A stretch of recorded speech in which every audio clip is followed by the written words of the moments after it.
Westerners are being told that they're selfish and immoral for taking international vacations during a pandemic. They're being forced to jump through dozens of hoops to secure a holiday while facing stern lectures about being vectors for new variants of COVID. They're being forced to take multiple expensive tests while complying with onerous quarantine orders upon their return. But billionaires like Larry Page don't have to worry about that. The Google co-founder has segregated himself from the peasants by purchasing private islands in Fiji. He slipped into the country via an expensive program for the elite called Blue Lane, while normal tourists were simultaneously banned from entering. While Page enjoys sumptuous views of the South Pacific on his luxury private island as he's attended to by 30 staff waiting on him hand and foot, ordinary people who have lost their jobs, businesses and homes due to the lockdown aren't even allowed to travel there. None of those pesky, noisy tourists are around to bother Page and his billionaire buddies as they lavish themselves in lockdown-free, opulent tranquility. Us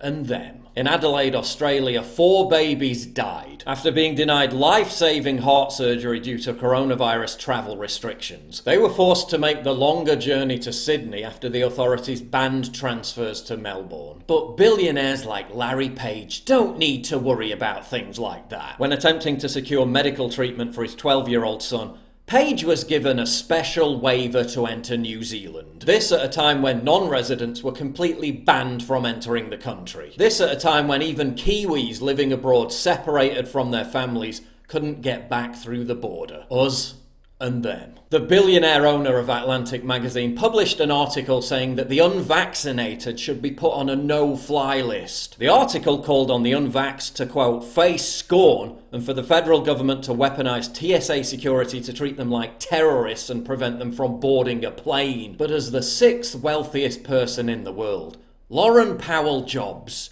didn't need to worry about that. She couldn't care less about being jabbed or not as a condition of flying, because she owns 2 luxury private jets and can avoid airport security altogether. Us and them. Lockdowns caused 150 million people globally to be pushed into extreme poverty. Wealth inequality exploded during the worst economic downturn in a century. Countless millions of ordinary people lost their jobs and saw their businesses go under. But billionaires didn't need to worry about that. They're doing just fine. According to an Oxfam report, they exploited lockdown mandates to further entrench a rigged economy. They swallowed up and obliterated their smaller competitors. Nowhere was this more evident than with Amazon and owner Jeff Bezos, who saw his personal wealth grow by $86 billion as Amazon shares soared. The combined wealth of the world's 10 most richest men rose by $540 billion during the first year of the pandemic. Despite lockdowns causing financial ruin for many in society, for the elite, it was like they hit the jackpot. And yet uber-rich Davos man says your future hopes of economic prosperity need to take a backseat to climate lockdowns.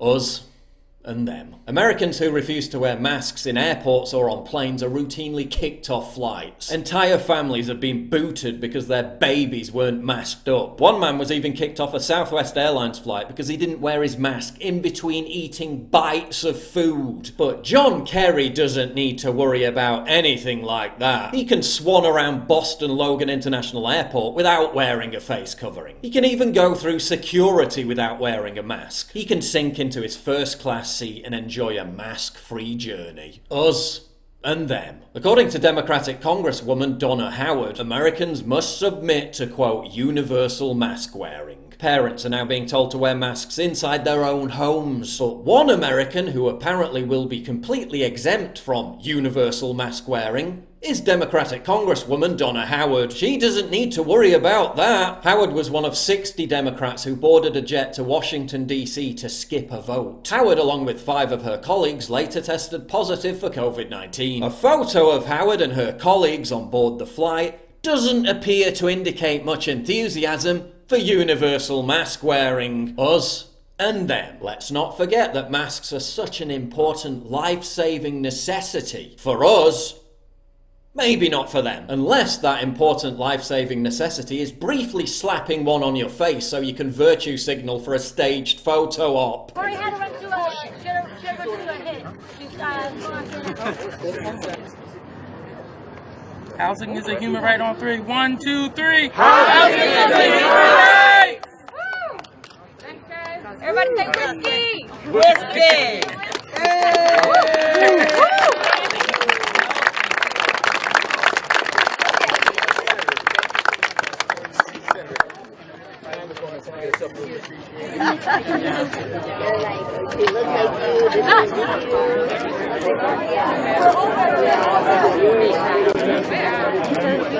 Us and them. DC residents were told by Mayor Muriel Bowser that a citywide mask mandate would go back into effect at 5 AM on Saturday. But Muriel Bowser didn't need to worry about that because she timed the mask mandate to go into effect right after her birthday party had finished on Friday night. People who attended the reopening of the Anthem entertainment venue in DC were ordered to mask up after they paid to watch a performance by Dave Chappelle. But neither Chappelle or any of the other DC royalty who attended Bowser's birthday bash hours before had to worry about wearing a face covering. After the Saturday mandate kicked in, ordinary folks in DC were ordered to mask up once again. But Muriel Bowser didn't need to worry about that. She was filmed at an indoor wedding, not wearing a mask. She planned to officiate this wedding and attend, and then also put in the mask mandate for Saturday morning at 5 a.m.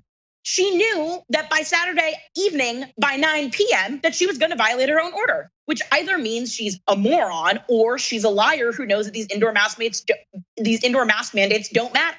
Us and them. Brits were told that they should put personal relationships on hold. They were told to forget about their wedding plans. They were told to suffer the indignity of virtual funerals. Many of them never saw their grandparents alive again. And who ordered them to do this? Professor Neil Ferguson and Health Secretary Matt Hancock. But both Ferguson and Hancock didn't need to worry about halting their relationships while warning that COVID would kill 500,000 Brits, while the population was placed under a draconian lockdown. Ferguson and his married mistress were travelling back and forth across London the entire time to shag each other senseless. Matt Hancock was banging his mistress at a time when Brits were told they shouldn't even be shaking hands with each other. Us and them. People throughout the West are being told that they must take the vaccine if they wish to engage in basic lifestyle activities. They'll be banned from bars, restaurants, cinemas, shopping centres, educational facilities and public transport if they don't take the vaccine passport. It needs to be hard for people to remain unvaccinated. Told not to see their grandchildren as a new wave of autumn lockdowns looms. Told not to have conversations with their friends and neighbours, even if they're wearing a mask. Even if you've got a mask,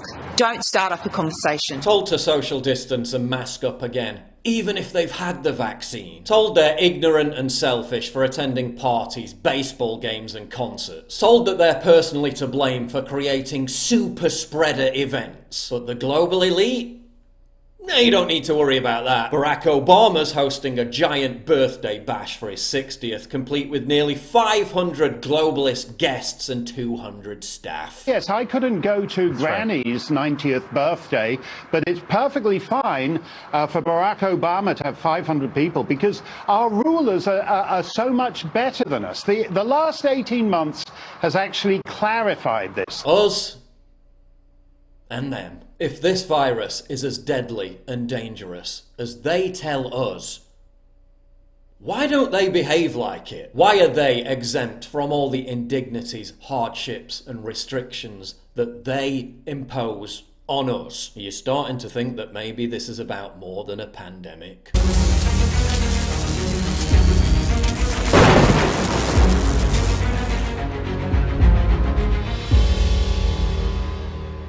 To get exclusive content, early access, behind the scenes stuff and to personally interact with me, please sign up for my community at pauljosephwatson.locals.com. Link in description, and thank you for your generous support.